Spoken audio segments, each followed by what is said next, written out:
Pelo sinal da Santa Cruz, livrai-nos Deus, nosso Senhor, dos nossos inimigos, em nome do Pai, do Filho e do Espírito Santo. Amém. Meu Senhor e meu Deus, creio firmemente que estais aqui, que me vês, que me ouves. Adoro-te com profunda reverência. Peço-te perdão dos meus pecados e graça para fazer com fruto este tempo de oração. Minha Mãe Imaculada, São José, meu Pai e Senhor, meu anjo da guarda, intercedei por mim.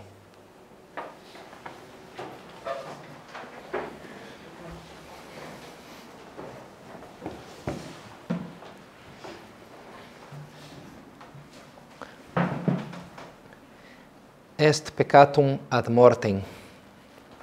Existe pecado que conduz à morte. Terminei ontem escutar o terceiro livro de uma série Mestre dos Mares, Master and Commander. Fizeram um filme. Que são as aventuras de dois ingleses, Jack Aubrey, capitão de barco da marinha inglesa, e Stephen Maturin, que é médico lá do barco dele.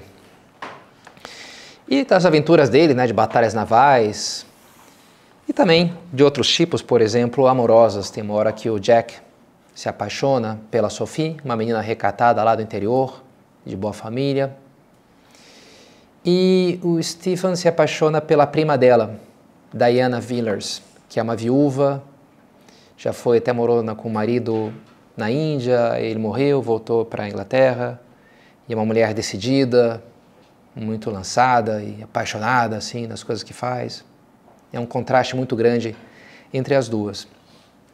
E o Stephen fica amigo dela e ela se abre para ele e fala que os piores inimigos dela são os homens casados, que dão em cima, querendo tomá-la como amante. Ela é muito bonita.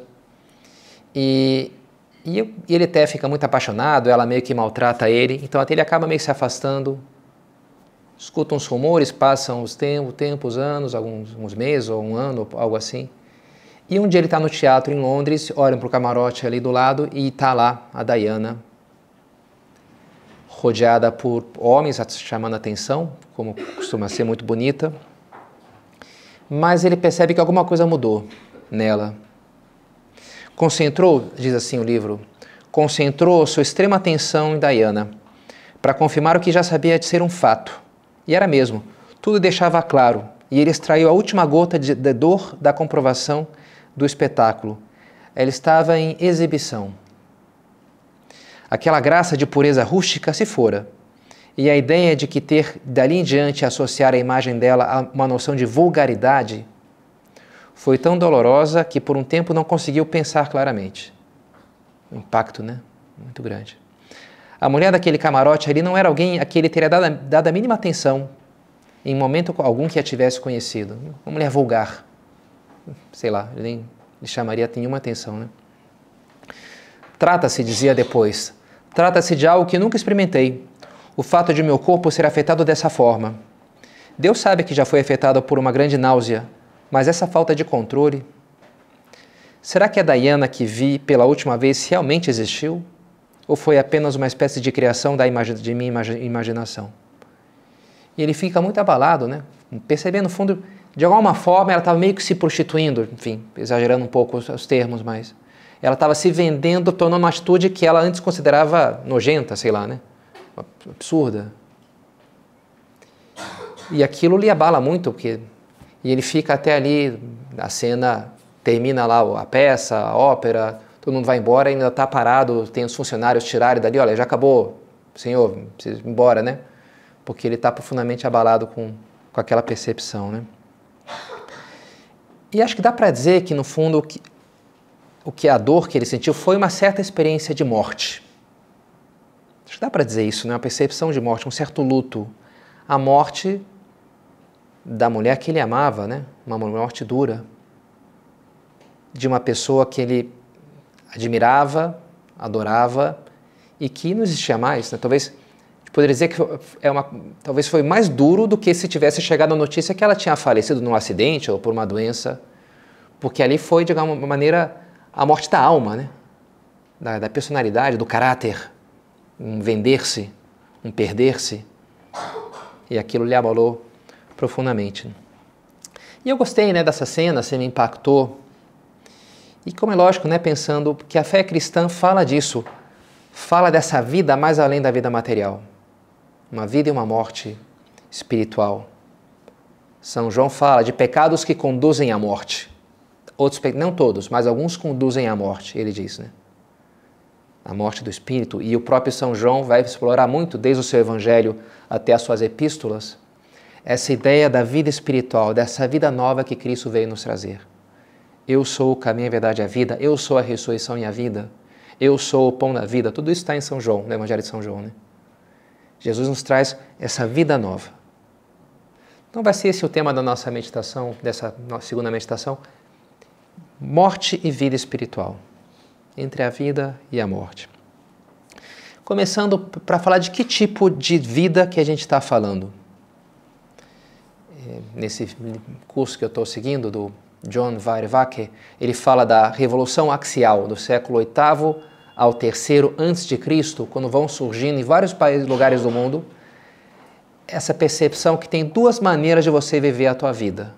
Uma maneira mais assim, do hedonismo, do imediatismo, das paixões, que é uma maneira que você está muito mais vulnerável a te auto-enganar e a produzir conflitos e guerras e sofrimento. Mas existe uma outra maneira, que é a busca da sabedoria, que é você entrar a discernir a verdade profunda das coisas e que leva a uma vida muito mais repleta de sentido. E aí começa essa busca em vários lugares do mundo da vida sábia, das verdades mais profundas, das verdades espirituais, né?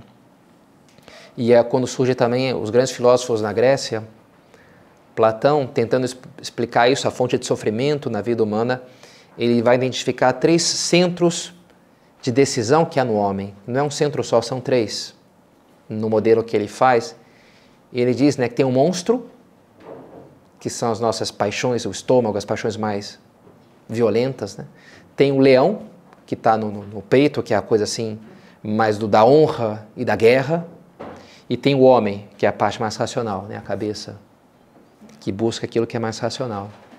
E é interessante como esses 3 níveis que Platão fala, vamos repetir, por exemplo, na filosofia depois vai abraçar isso e falar dos apetites, o apetite concupiscível, irascível e racional. Os 3 apetites. Freud vai falar do id, do ego e do superego.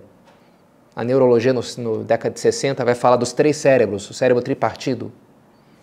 O cérebro reptiliano, dos répteis, o sistema límbico, que é o cérebro mamífero, que é o conjunto, que é isso, o leão, né? E o neocórtex, que é o cérebro mais racional. Enfim, só para dar alguns dados, como chega várias vezes se redescobre esse modelo dos 3 elementos. Tem uma parte que me puxa para baixo que eu tenho que controlar, a parte que me puxa mais para cima, a parte mais racional tem que ser forte o suficiente para não se deixar dominar pelo monstro, né? E isso gerar sofrimento na minha vida.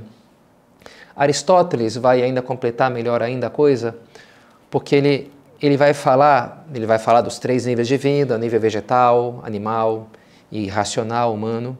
E para eu realizar essa vida mais propriamente humana, racional, eu preciso de umas habilidades, que são as virtudes. Então ele vai falar muito das virtudes, né? Se Platão foca um pouco demais na parte da razão e da inteligência, Aristóteles traz outra vez para o jogo a parte da vontade, do querer. Esse querer que tem que ser aperfeiçoado pelas várias virtudes, tem que treinar para ser justo, para desejar aquilo que é o bom, né? Então eu preciso das virtudes, né? Vai falar muito das virtudes. E tudo isso tá ok, né? Tudo isso é bom, é verdade, é sabedoria. Mas a revelação cristã nos ajuda também não só a incorporar de alguma maneira tudo isso, mas ir mais além, né? Porque nos apresenta um outro grau ainda de vida, que é a vida espiritual, que é a vida da graça, a vida do Espírito, a vida que Cristo veio nos trazer. E é uma vida que sim, está muito intrinsecamente ligada a uma virtude especial, que de uma maneira resume todas as virtudes e as define inclusive. É a forma de todas as virtudes, que é a caridade, que é o amor, né? Que é, se eu não tiver ela, eu não tenho nada. Vai dizer São Paulo e São João, como a gente já dizia, né? Nós sabemos que passamos da morte para a vida porque amamos os irmãos. Quem não ama permanece na morte. São João vai praticamente identificar, né, a matéria-prima dessa vida espiritual é o próprio amor, né? Eu passei da morte espiritual para a vida espiritual se eu amo. Quem não ama permanece na morte. Ou ainda, caríssimos, amemo-nos uns aos outros, porque o amor vem de Deus. E todo aquele que ama nasceu de Deus. Então, nascer de novo, essa nova vida. Todo aquele que ama nasceu de Deus e conhece a Deus. Quem não ama não conhece a Deus, porque Deus é amor. A frase famosa de São João, né? Deus caritas est. Deus é amor. Já foi dito que o cristianismo é a religião do amor, e tem muito de verdade, porque a gente acredita que Deus é amor. E por isso o amor está na própria configuração do universo, na estrutura da realidade. Porque Deus cria a partir do seu ser, a partir do que Ele é. E por isso a qualidade da vida humana, da minha vida em concreto, passa pela harmonia que eu tenho com essa estrutura da realidade, né? Com a maneira como eu vivo também na minha vida essa virtude, né? O amor, a caridade. Uma analogia que me ocorre é pensar isso nas células do corpo. O corpo é composto por várias células, né? O mundo é composto por várias coisas, e aí estamos nós ali no meio, uma célulazinha. E a célula saudável, ela precisa estar se alimentando, crescendo, ela precisa lá dos nutrientes que lhes fazem falta. Mas também não basta isso. Por quê? Porque você pode ter uma célula crescendo, se multiplicando, mas que o DNA dela foi modificado por algum motivo. Isso chama-se um câncer. E isso pode estar pondo em risco a tua vida, né? Então ela não está mais em harmonia com o conjunto.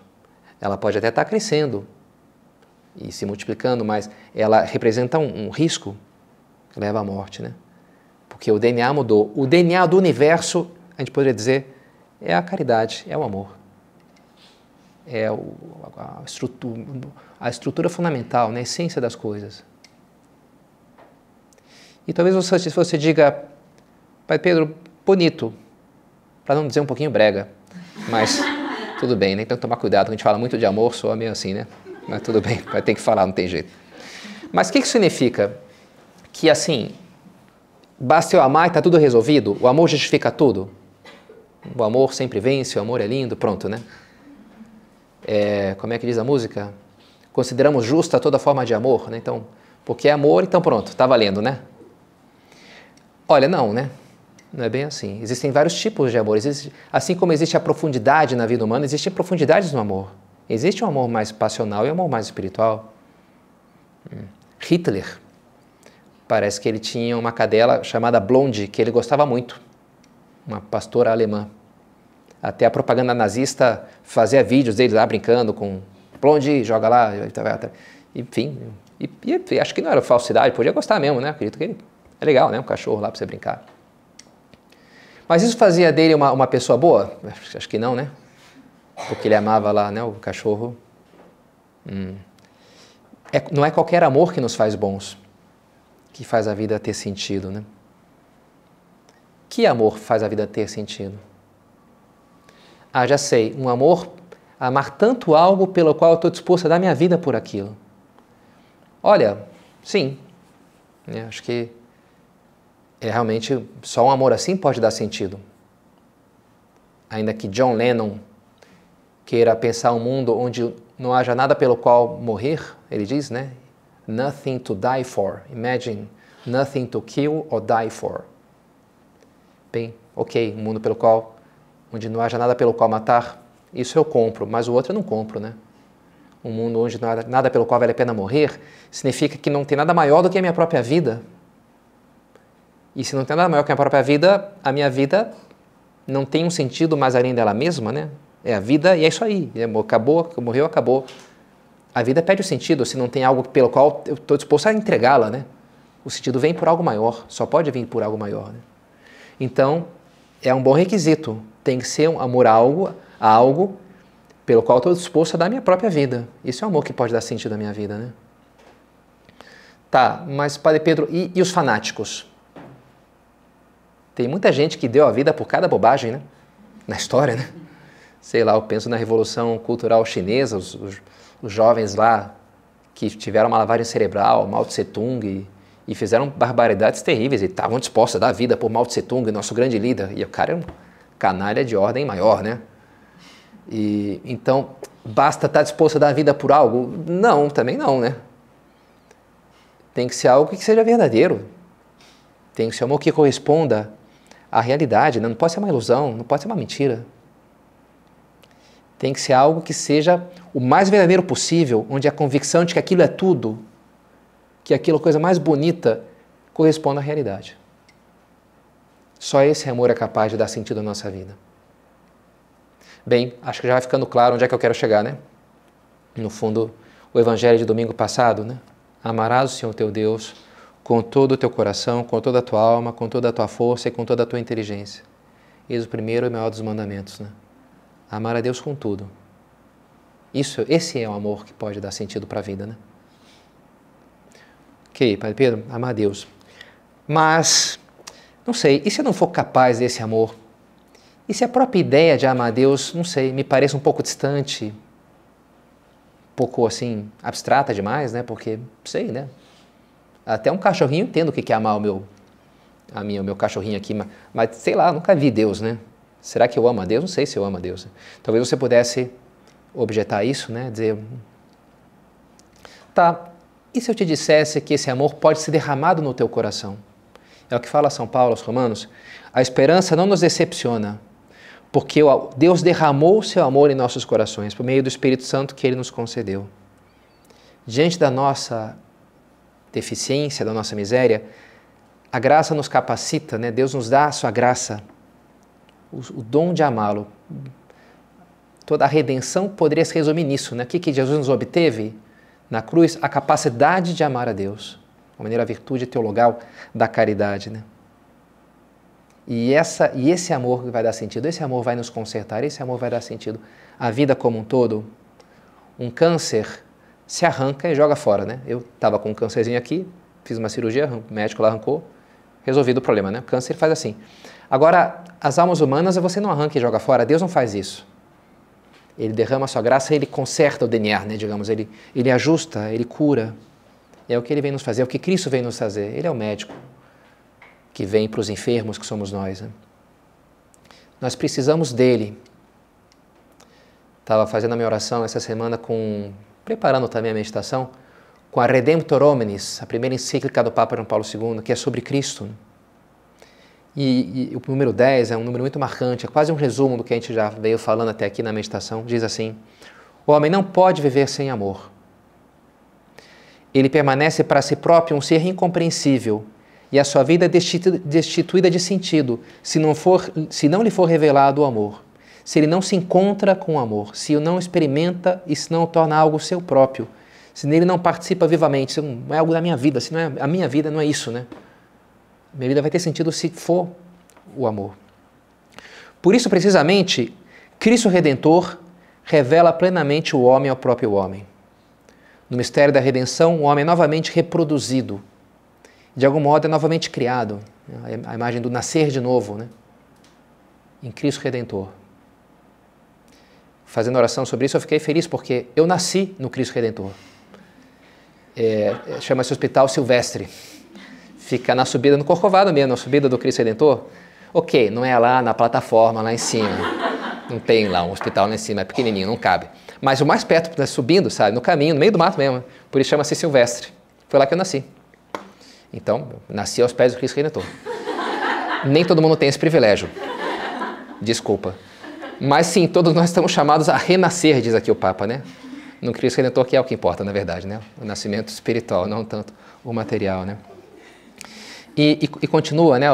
Redemptor Hominis, o Papa João Paulo II. O homem que quiser compreender-se a si mesmo profundamente, não apenas segundo critérios parciais, superficiais ou mesmo falsos, você entender quem você é, né? Deve, com a sua inquietude, incerteza e também fraqueza e pecaminosidade, com a sua vida e com a sua morte, aproximar-se de Cristo.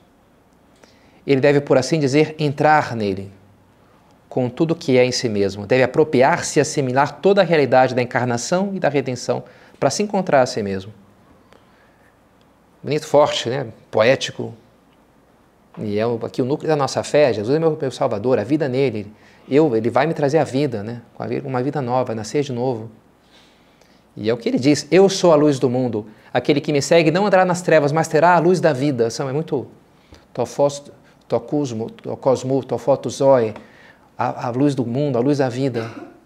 Terá a luz da vida, uma imagem assim forte, né? Você não vai mais andar nas trevas, não saber muito bem o que está acontecendo, para que serve tudo isso, né? Essa vida nonsense que é boa parte das pessoas de hoje vivem assim, uma vida, tudo é meio absurdo, né? Não andará mais nas trevas, mas vai ter a luz da vida, aquele que me segue. Eu sou a videira verdadeira, aquele que permanece em mim ou nele, esse dá muito fruto. E é mais uma vez a coisa da vida, o organismo, a seiva, que o ramo puxa da videira ali, e aqui, assim ele tem vida, e assim ele dá fruto, né? Aquele que crê em mim tem a vida eterna. Tem a vida eterna, já é tua.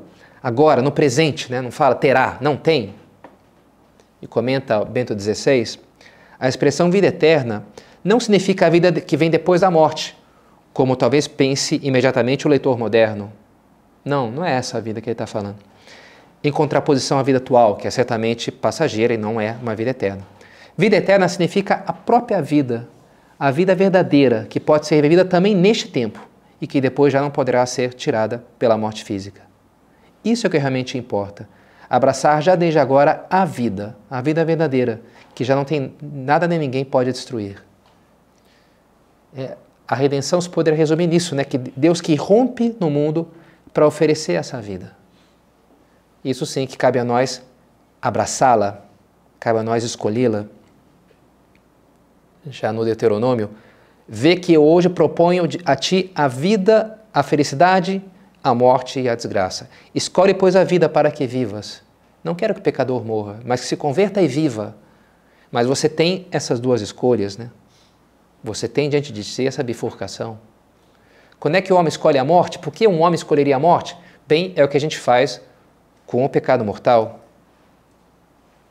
É o que fez a Diana Villers, que rompeu, jogou fora o seu caráter, jogou fora os seus valores. E é o que a gente faz quando a gente comete um pecado mortal, que é uma ruptura dramática com aquilo para o qual a gente foi criado para ser, com o amor da nossa vida, com essa incrível beleza potencial que Deus colocou no coração de todos os homens, né? E aquilo nos torna dessemelhantes a nós mesmos. É um conceito também de Santo Agostinho. A regio dissimilitudinis, ele dizia, quando eu estava no pecado, eu estava na região da dessemelhança. Regio dissimilitudinis. Um rapaz uma vez resumia assim, padre, eu me olhava no espelho e não reconhecia a pessoa que estava lá. Estava numa vida de pecado, estava perdido pela vida. Interessante, a mesma experiência de Santo Agostinho, né? Quem é esse cara aí? Não sou eu, né? É um monstro, é alguém que tomou conta aqui que não é isso que eu estou chamado a ser, né? A região da dessemelhança. Alguns padres falam isso, o homem é a imagem e semelhança de Deus. Nunca deixa de ser imagem, mas pode deixar de ser semelhança quando peca mortalmente. E recupera a semelhança quando recupera a graça, né? Mas o pecado mortal é essa ruptura, diz o catecismo. O pecado mortal é uma possibilidade radical da liberdade humana, tal como o próprio amor. Então, amor, pecado, né? Pecado mortal. Tem como consequência a pena da caridade, a perda da caridade, a privação da graça santificante, ou seja, do estado de graça, né? Várias parábolas falam disso, né? Essa radicalidade de destinos. O rico Epulão e o pobre Lázaro, um vai para o céu, o outro vai para o inferno, né? O joio e o trigo, o joio é jogado para ser queimado, o trigo é reservado. Várias parábolas do Senhor falam isso, que o destino humano, a gente começa junto, mas termina muito de separado, né? Nesses dois destinos que a vida, que as nossas opções nos levam, né? Há uma grande peso, uma grande radicalidade na vida.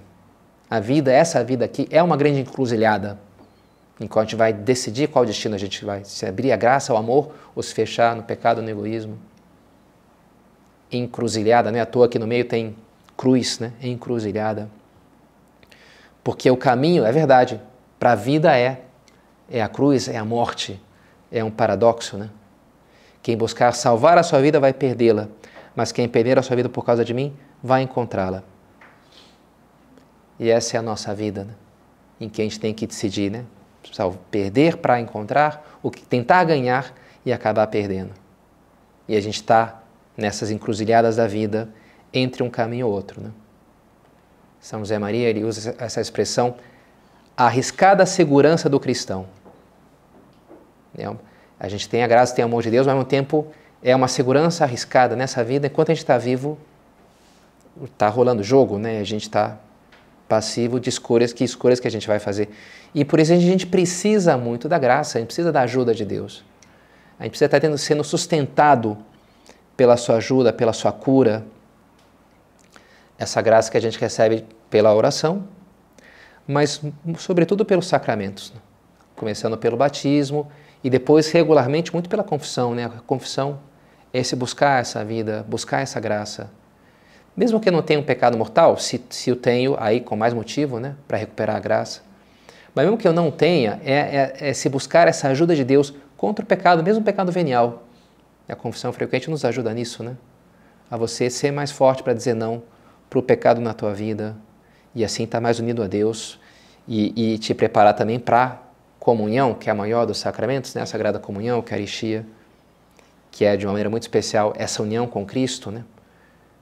A gente citou a videira verdadeira, aquele que permanece em mim, eu nele se dá muito fruto, e esse verbo permanecer é o que vai aparecer também quando Jesus fala da Eucaristia, no discurso do Pão na Vida, aquele que come a carne e bebe meu sangue permanece em mim. Isso é, né? A comunhão eucarística realiza de uma maneira muito concreta esse permanecer em Cristo, esse ser um ramo unido à videira, está puxando essa vida que Ele veio nos trazer. Eu vim para que tenham vida e a tenham em abundância, vai dizer Ele, né? Jesus quer nos dar essa vida que tanta falta nos faz. Morte e vida espiritual. Me fez pensar esse tema na Morte e Vida Severina. Conhecem o poema de João Cabral de Melo Neto? Um poema simpático, né? Nordestino, assim. Sobre que, para uma história para a gente terminar, bastante oposta à da Diana Villers, né? Que está lá nos Aventuras Náuticas e a gente está agora, vai para o sertão do Nordeste, para o Severino da Maria do Final do Zacarias, lá da Serra da Costela, limites da Paraíba. Ele se apresenta assim, quem que é esse aqui? É o Severino, esse Severino aqui, né? E ele é um retirante, ele vai fugindo da seca, em direção ao litoral, à cidade de Recife, do Recife. E no caminho é muito duro, encontra a morte, seca, injustiças de todo tipo, né? Sofrimentos de todo tipo. Ele vai perdendo a esperança. E quando ele chega lá, também não tem muita solução lá para ele, na cidade grande. E ele contempla, inclusive, suicídio. Está lá pensando em se atirar num rio, lá na ponte. Porque que sentido tem a vida com tanto sofrimento? E ali ele encontra, então, um José, carpinteiro, de uma cidade que é Nazaré da Paraíba. É um alto de Natal, né? E eles começam a conversar, José tenta ajudar ele, dizer que a vida vale a pena, mas ele não convence muito, né? Porque não sei se vale a pena não. E no meio da história vem chamar José, nasceu teu filho, o que você está fazendo aí? Vamos lá, né? E aí nasceu, né, o filho de José, que é um menino lindo, e o encontro com aquele menino que acaba de nascer é o que vai dar sentido, né? Para o Severino seguir a sua vida, apesar dos pesares, né? É o que vai trazer mais uma vez a esperança para a vida dele, né? E é verdade, né? Esse nascimento desse menino que é um raio de luz que dá sentido no meio de um mundo tantas vezes um pouco sombrio. A esperança nos vem por ele, né? Que é a luz do mundo, que nos traz a luz da vida. E assim a gente passa da morte e vida severina para a morte e vida divina, para esse menino que nos trouxe, que morreu por nós para nos dar a vida, que nos salvou. E esse menino encontramos aqui também, assim como Severino encontrou, né, no alto lá, no poema, encontramos ele no colo da sua mãe, uma situação certamente de pobreza e de privação, mas sim de alegria, de esperança. E é sempre isso que a gente vai encontrar a Nossa Senhora, né? Junto dela, luz e força para seguir em frente.